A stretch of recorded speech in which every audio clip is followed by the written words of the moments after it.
Never! I can feel the anger building up inside, eating away at me.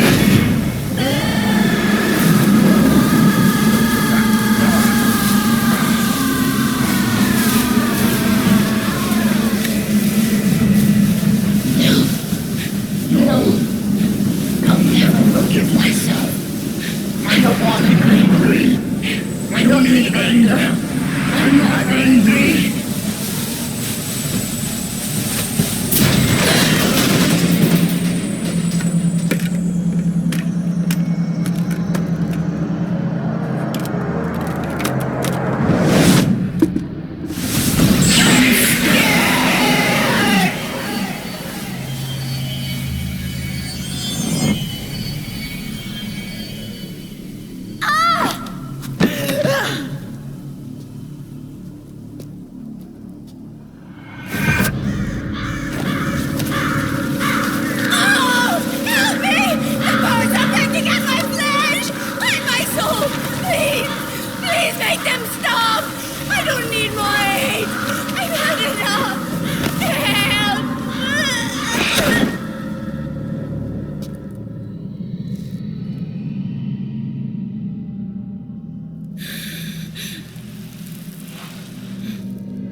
Let me out of this cage. I don't need these wings. I don't need this range.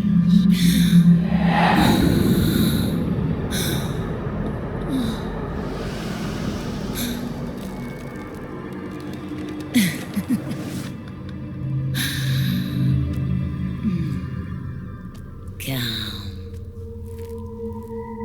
Let your anger flow.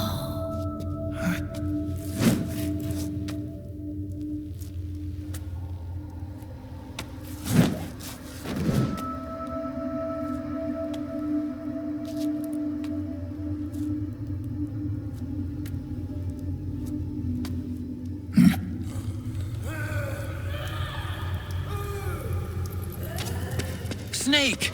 She's come out of her suit! Watch out! She's gonna try to grab you!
Way to bring that bird down, Snake. Drabbin'. And you got yourself a souvenir, too. A grenade launcher. Nice. That's a real user-friendly weapon. Not much use to me without an ID, though. I'll launder this one free of charge. What's the catch? Only that you give it to me when you're done with it. A weapon with that many decades of rage stored up inside it? Now that's a collector's item. How old was she? I'd say about 20. But she had years of soldiers' rage hidden away in that youthful body of hers. Soldiers? Yeah, the soldiers of Ake, a place that hasn't seen peace in a long, long time. She was captured by one side or another, and kept caged up like an animal, along with God knows how many other kids. Anonymous violence. Exactly. It's unknown whether her captors were with the government or the rebels. In any case, they got their kicks by abusing these helpless little kids day after day after day. That constant barrage, that battlefield rage slowly built up inside their bodies, their minds. The kids tried to keep each other's spirits up, always clinging to the hope that someone would come to their rescue, barely surviving off of scraps of food. But those soldiers didn't stop. They called the kids parasites and shit-eating ravens, beat them even harder. Then one morning, the soldiers just up and left, leaving the surviving kids to be eaten alive by the birds. Almost like one of those sky burials. One by one, their bodies were picked apart by ravens' beaks, until finally the flock came for her. But by some miracle, their beaks cut her bonds instead. And like that, she was liberated. In that instant, she was filled with an uncontrollable rage, and it smothered her soul. She ripped the ravens pecking at her to pieces, and then went after the soldiers. And when she finally caught up with them, she waited until nightfall like a hunter awaiting its prey. They say that when a raven cries, a man dies. And that's exactly what happened that night. Screeching and cawing, she killed every last living being in the camp. Both the soldiers and the civilians they'd enslaved. In her eyes, there was no longer a difference. The cruelty her friends had suffered, the pain and humiliation she'd endured. Hers was the distillation of the rage that decades of war had imparted on those soldiers. It was her strength, and her greatest weakness. You're something else, Snake. You managed to cleanse Raven of her rage. No, seriously. You're the seed of war. In fact, I'd say you might even be war itself. Draven? Maybe it's still too early to tell. You still got half the B&B Corps ahead of you. Keep your eye on the ball, pal.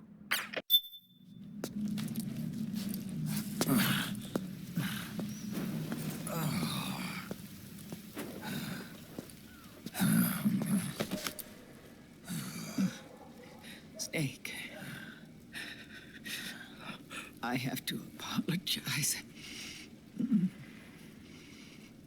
The 3 vans that came out with us are decoys. The real one is floating down the river, headed downstream. I managed to get in touch with the children. The Pix is safe. We're going to rendezvous on the riverbank, downstream. Land and air routes are cut off.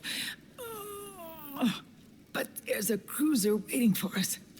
The Volta River is our only chance of escape. Let's get out of here. Hurry. Good thinking.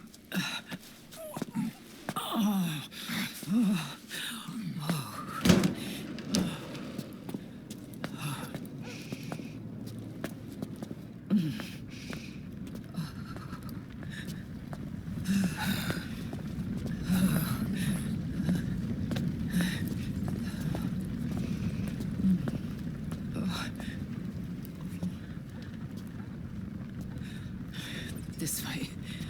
Follow me.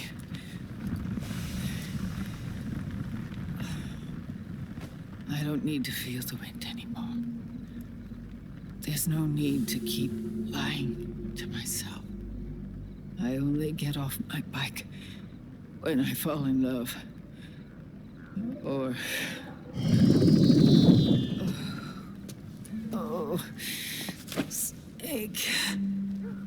Give me a hand. Yeah.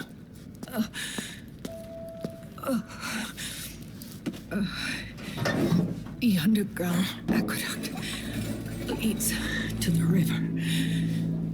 There should be fewer of them down there.